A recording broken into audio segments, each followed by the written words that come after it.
Everybody, so this reading is going to be on Samarth and Isha. And if you like the guidance, please, and if you want me to do more readings on them, please like the video. अगर आप video को like करते हैं, I can understand the audience likes it. तो मुझे decide करने में भी easy होता है. If you are just simply watching and if you are not liking the video, there is no point doing the reading for audience who is only taking energy, है ना. चलिए हम देखते हैं ईशा एंड सामर्थ के एक्सपेक्टेशंस क्या हैं एक दूसरे से. Dear angels, can we please know? Thank you so much for the divine guidance and blessings coming for Samarth's expectation from Isha. सामर्थ का एक्सपेक्टेशंस ईशा से क्या है? सामर्थ एंड ईशा, वो क्या एक्सपेक्टेशन कर रहा है ईशा से? बैक ऑफ द डेक में देख लूंगी मैं.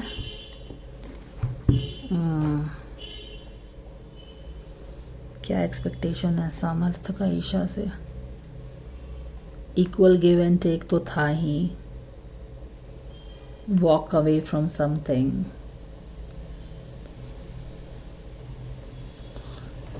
सामर्थ एंड ईशा का एक्सपेक्टेशन क्या है सामर्थ का?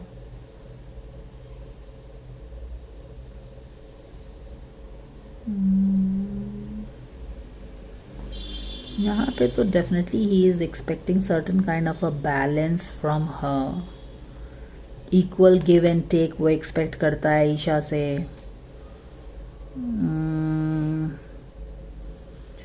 वो ये भी एक्सपेक्ट कर रहा है that she should walk away from something that makes her sad.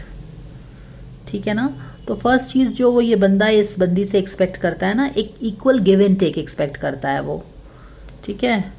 6 of pentacles, एक बैलेंस एक्सपेक्ट करता है रिलेशनशिप में. एक equal give and take expect करता है.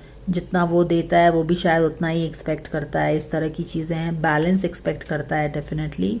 वो ये भी एक्सपेक्ट करता है इस बंदी से कि जो चीज़ उसे दुखी करती है ना, उसको उससे वॉक अवे करना चाहिए. ये भी मैं पकड़ रही हूँ. उस पर बस सोचते ही नहीं रहना चाहिए. जो भी चीज़ उसे दुखी करती है ना बंदी को, उस पर बस लिमिटलेस टाइम तक सोचते रहो सोचते रहो सोचते रहो. ऐसा नहीं होना चाहिए. उसको डिसीजन लेना चाहिए. और जो भी चीज़ उसे दुखी कर रही है ना, उसको एक डिसीजन लेके उस पर अच्छे से सोच समझ के डिसीजन लो. बट ऐसा नहीं है कि एंडलेस टाइम्स तक डिसीजन सोचते रहो. उस पर सोच विचार करके अच्छे से आपको वॉक अवे भी करना चाहिए. अगर कोई चीज़ वर्कआउट नहीं कर रही है, कोई इमोशनल लॉस है, कोई चीज़ बहुत दुख दे रही है, तो ये भी मुझे लग रहा है. और क्या एक्सपेक्टेशन है इसका? Page of pentacles in reverse में एक्सपेक्टेशन है.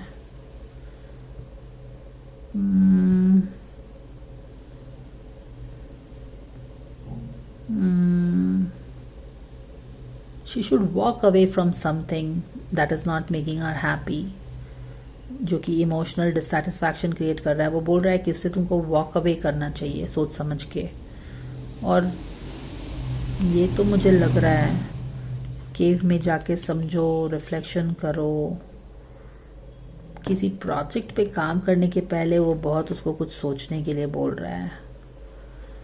ये लग रहा है मुझे, क्योंकि ये पेज ऑफ पेंटिकल्स रिवर्स में है ना. Give me a moment. All right guys, तो ये तो आप समझ गए हो ना.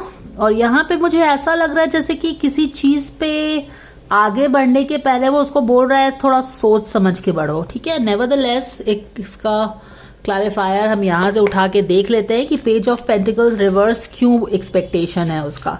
किसी प्रोजेक्ट पे वो काम नहीं करना चाह रहा है, करने के लिए बोल रहा है, या क्या बोल रहा है, उसको सोच समझ के आगे बढ़ने के लिए बोल रहा है.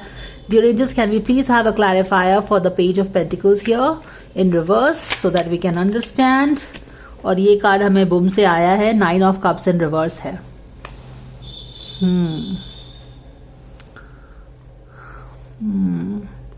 9 ऑफ कप्स इन रिवर्स है. कहीं ना कहीं वो इसको ये बोल रहा है ना कि 9 of cups is all about wish fulfilment. आपको जो कोई चीज चाहिए है, तो I wonder if he is telling हाँ कि जो भी प्रोजेक्ट पे आप काम करना चाह रही है या जो भी है उसको थोड़ा सोच समझ के करने के लिए बोल रहा है, या फिर जो भी प्रोजेक्ट है 9 ऑफ कप्स है, is it exactly what she wants, कुछ इस तरह की एनर्जी बनी हुई है। माने कि वो किसी चीज़ के कारण परेशान है, क्या यही मंजिल है तुम्हारी, सोच समझ के उस डायरेक्शन में कदम बढ़ाओ। क्योंकि यहाँ पे उसका एक्सपेक्टेशन है page of pentacles in reverse, यानी कि जो भी प्रोजेक्ट है शायद उस पर काम करना है, जो उसको वो शायद उसको बहुत होप है, तो उस वहाँ पे वो थोड़ा सोच और परेशान भी है शायद ये बंदी, तो उसको वहाँ पे सोचने वोचने के लिए कुछ बोल रहा है। तो एक ये सामर्थ्य का एक्सपेक्टेशन है बंदी से। Can I have a clarifier for this card here? Yes, कुछ सोच समझने के लिए बोल रहा है। किसी चीज़ पे आगे बढ़ने के पहले उसको वो बोल रहा है शांति से किसी चीज़ को समझो। क्या वो सच में 9 ऑफ कप्स है? क्या वो सच में तुम्हारा रियल विश है? क्योंकि 9 of cup is about wish fulfilment, it is a desire that you have. तो वो शायद उसका एक्सपेक्टेशन है कि जो भी चीज़ वो डिसीजन लेती है किसी भी चीज़ पे काम करने का, पहले पता कर लो कि सच में वो तुम करना चाहती हो कि नहीं करना चाहती हो। क्या वो रियली में इज इट रियली गोल्ड और it is, because not everything that glitters is gold. तो वहाँ पे वो कुछ शांत मन से उसको कुछ समझाने डिसीजन लेने के लिए बोल रहा है, रुक के डिसीजन लेने के लिए बोल रहा है। प्लस यहाँ पे तो आपको मैंने एक्सप्लेन कर ही दिया है। अब एक और एक्सपेक्टेशन क्या है उसका बंदी से देख लेते हैं। ईशा से क्या एक्सपेक्टेशन है उसका? यस, किसी तरह की फ्रस्ट्रेशन उसको बोल रहा है आप छोड़ देने के लिए, ठीक है ना, और वो चीज़ लग रही है। एक यहाँ से कार्ड देखते हैं क्या आ रहा है। सामर्थ का एक्सपेक्टेशन बंदी से क्या है? Make a wish. This is a magical moment, make a wish and enjoy it's manifestations.